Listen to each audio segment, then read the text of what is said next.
All right, let's watch this video. Let's talk about seduction a little bit, right?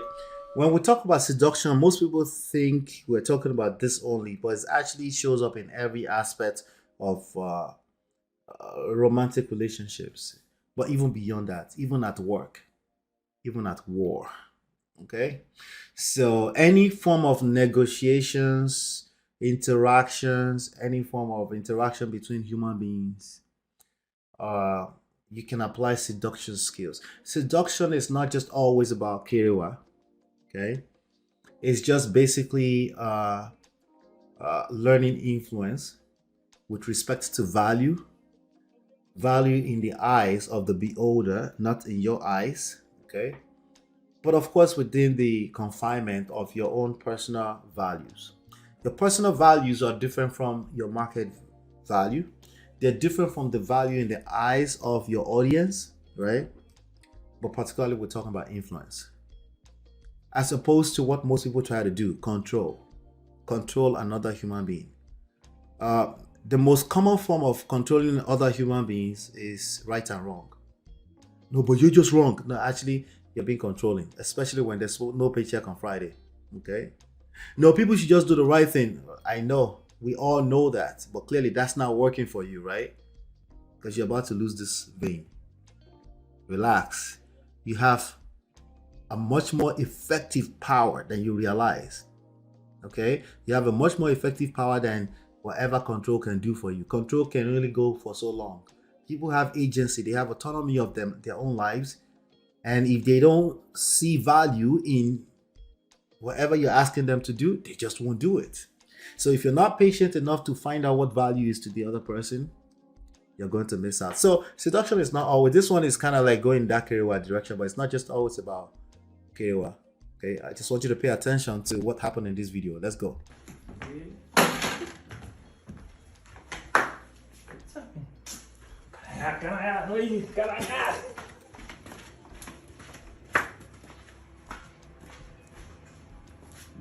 Yes. Hello. Foods.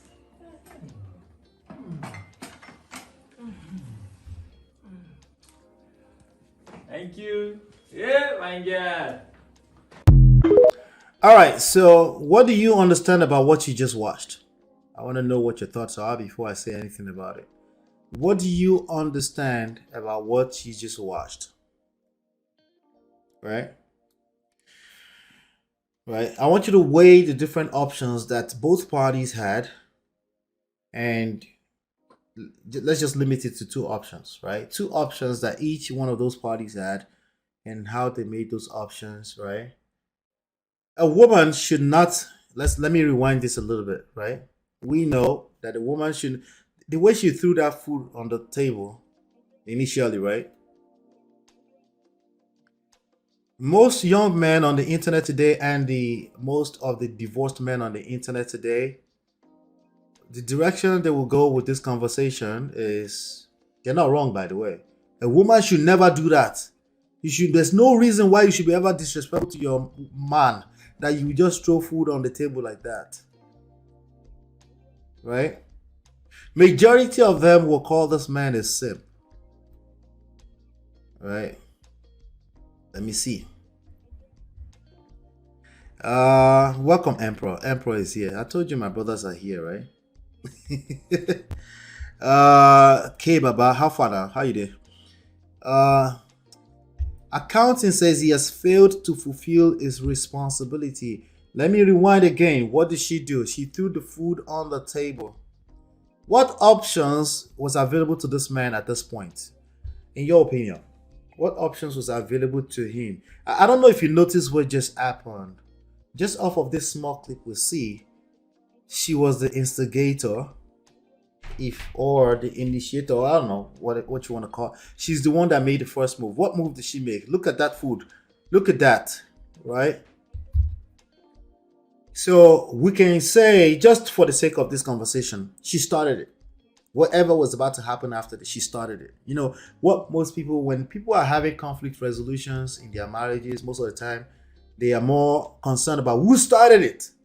Who started it? We need to hold. In fact, the other day, somebody said, we need to have balance in this conversation. So hold everyone accountable. I was like, you go collect. You go collect. What the? Go collect what. Yeah. I want to hold accountable, right? So he had an option here. Let me see what you all are talking about. Let's see. He has failed to fulfill his responsibilities in the other room. Not necessarily. He was sitting down expecting food. Right? He was sitting down expecting food. That's all. From his wife. Let's just assume this is a wife, right? At least some kind of committed relationship is going on here, right? And she didn't have to bring the food, but she brought the food in quite a way that a lot of people will consider disrespectful, right? Look at the spoon in the middle of that tray, right? Gomez says, let me make you guys laugh first. Man food na nyash. And real man food na nyash. And real food. Oh, man's food na nyash, right? Okay. All right. Chia says they love that word simp. Yes, they love it.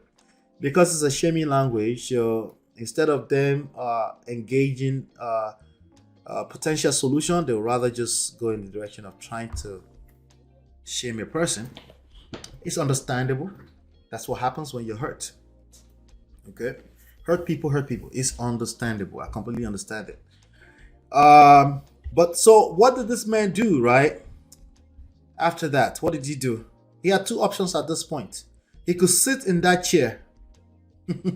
Somebody else is seeing Yash. Wahala.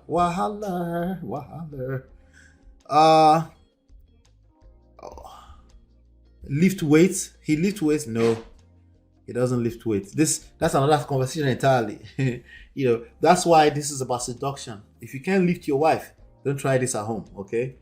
There are other seduction. Is not about, you can't come up with a bunch of talking points, rules, and then try to take this same and go and cast it on your wife. Maybe it won't work. Maybe you can't lift your wife. If you can't lift your wife, don't embarrass yourself. The point is seduction. Remember, seduction is value, right? You might try to do this with your wife and it might not work for her. Maybe because she's not that type of girl. Maybe she doesn't like being dismissed. She doesn't like that there's issues going on and you're just going to use kerewa to push it under the rug. That one will not work for your wife. You need to know who your audience is, right? You need to know what they value, right? Don't just go and try this on your wife. But again, we can still use this to demonstrate quite a bit. Okay? I think he gave her a response she didn't expect. That's a key part of it. Right? So if you're predictable, there's a good chance you don't understand seduction. Right? If you're using the same tactic all the time, if you tend to say I'm sorry every time, of course, clearly that's anti-seductive, right? If you're the type that I've never said I'm sorry before, saying I'm sorry this one time can completely turn him or her on. Okay? So how would you know? That means you have to be self-aware. You need to know what your patterns are, how you've normally reacted to this type of conflict, right? Because clearly she was looking for violence. What type of violence? That's up for your imagination, right? So it was quite spontaneous. That's a good one. Behind every woman is a man who has no idea what he has done. Yes. Right? Yes. Okay, but whatever he did here worked. Okay. But here are the two options he had. He could sit in that same chair and say, why would you do that? Like what would most husbands do? Let's be honest. Let's just be honest, okay? What would most of them do? Like, you want to hurt me? Why would you throw the food down like that? What the hell is going on? That's what most husbands would do. Am I capping? Abby, should I stop capping already? Am I capping? Anybody who want to call? Stop the cap. Right? Why would you throw this? Keeping it down like that. You want to break it? Even if he knows that she's already upset, she maybe they had an argument, she went to the kitchen and stuff like that. That's what most of them would do, right? It's not about the particular actions you're looking at. It's about understanding it at a in-depth level, right? It's a slightly toxic way of conflict resolution, to be honest. It depends. You need to understand the individuals you're dealing with to be able to make such a statement. We don't know them, right? So I need a little bit more from you to tell me what you mean by that. This is understanding each other. I would take away the each other part. We put too much weight on simultaneously understanding each other. It's unrealistic expectations for the most part. This, I'm going to give him most of the credit. Okay, because he's the one on the receiving end. He's in a position where he can overreact. So I will not be giving the credit to both of them. At least for the context of this conversation. Okay, because again, I keep saying it, I don't know what happened there, right? Maybe he had offended her already before, I don't know, right? But what I'm saying is that he could literally claim domestic violence right there. Because she threw that thing on the table. And you could see the tray sliding almost like it's about to slide, or the food almost sliding like it's about to slide off of that. And almost like it's a shock to her. She wasn't expecting, she started smiling, right? All right, good. Let's keep going. Let me see. I'm just curious to see what are your thoughts about this. Some people become addicted to the fight and make up sex. Yes, because again, we're talking seduction. If you tend to do this over and over again, it won't have the same effect. That's anti-seductive because she could tell you're about to be, it's manipulative. Manipulation is the word, right? And she will push against that if that's the case at some point. It won't work anymore. Because again, you're predictable, right? So, and you're right, it can be a very toxic, if that's what you meant earlier, yes, that could be a very toxic cycle. Fight and make up sex type of scenario instead of resolving the actual issue. Yes, it depends on the individual too, right? Some women, that's just what they like. They don't want you to overreact. They want you to, don't take me too seriously. Don't take what I'm like. Can you, like, I'm upset, but make me smile. There's some women like that. If that's your woman, you should know that. If you don't know that, you're not paying attention, right? We're talking just the men to the woman side today. We'll talk about the woman side another day, I guess, right? Right? But what was the result of that, right? The next time she was bringing food, she said, my husband, blah, blah, blah. There's a clear difference between the way she's performing the same activity, right? They're probably doing a skit, but this shows up in your life every time. Okay, they're probably in a skit, but it shows up in your life every time. It's about not overreacting to issues, right? It takes a lot more strength to not overreact to a clear issue. The way she just threw that tray on the table, right? It takes strength, right? To the way he stood up, you would think maybe that could have been, God forbid, a dirty slap, right? Maybe not a slap, that's extreme, right? We should never tolerate that or normalize that, right? Maybe it's a grab, like, why would you do that? Right? Can you see that? Can you picture that? Like, why would you throw this straight down like that, right? Like that aggression, right? The anger, right? It almost seems like that's what she was expecting, but she got something else. Look at that. Because she seemed like she was like, what's about to happen? But then the next thing, he carried his weight, like K Baba said, right? So, and the outcome of that is that now, as a human being, are you always going to be ready for this? No, you're going to fall apart sometimes. You're not going to be able to catch this all the time, but awareness is half the battle won. Just being aware that you shouldn't be overreacting. Don't overreact, okay? That's a key. That's blanket across the board.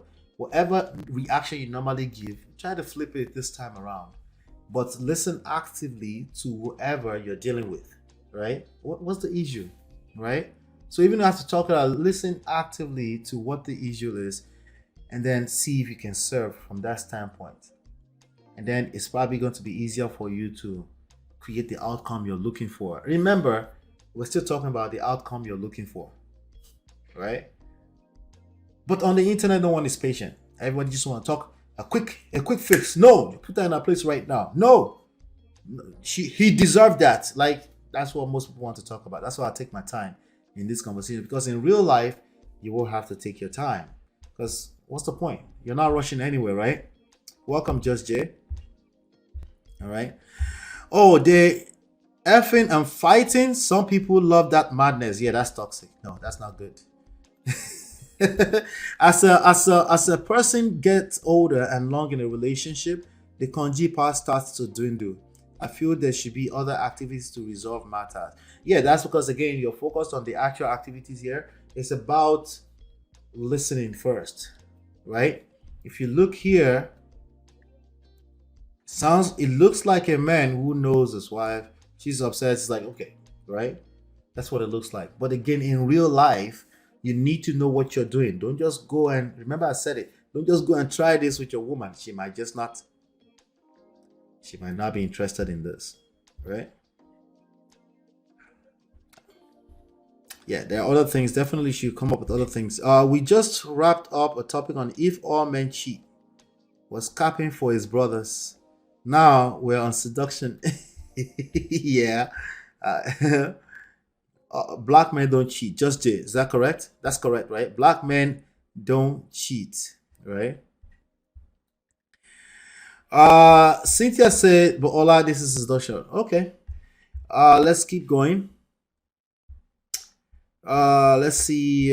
This is where emotional intelligence and maturity play a role, as it requires understanding how to apologize and make it up to her in her love language. I like the in her language part. Okay, the whole five love language book is a seduction tool. All right, that's what it is. It's not a tool for you to manipulate your partner. Okay, it's not a tool for you to say, but you should have known. You did know my love language. No, that's anti-seductive behavior. Okay, it's actually a seduction tool. Okay, all right. So let's see. Karen is wait. I didn't say that, Ochinye. You said that. Anyway, hey, Miss Colley, good to see you. Let's do this. Let's go to the next one here. I'll be right back. Just something to pay attention to. Instead, the point I wanted to really point out is that he had two options. Okay, he had two options. He can overreact, or he can do something else. Whatever the something else is always the best choice. It's not about carrying your wife. Okay, it's about don't overreact. Instead, look at it as an opportunity to seduce your partner. That's the point of the conversation. Okay, anytime there's crisis, it's an opportunity because you are at a lower level. Okay, there's some kind of something that's at a lower level of vibration going on. It's an opportunity for you, either as a man or a woman, to elevate things, right? What most of us take it as is an opportunity to overreact, an opportunity to spell out all the boundaries. That's what most people are like. This is my boundaries. That's what most people are doing these days, forgetting that this person is a person we're doing life together, right? That's really the point of that conversation. And I hope that helps. All right, let's go. Let's move on to the next one. Let's go.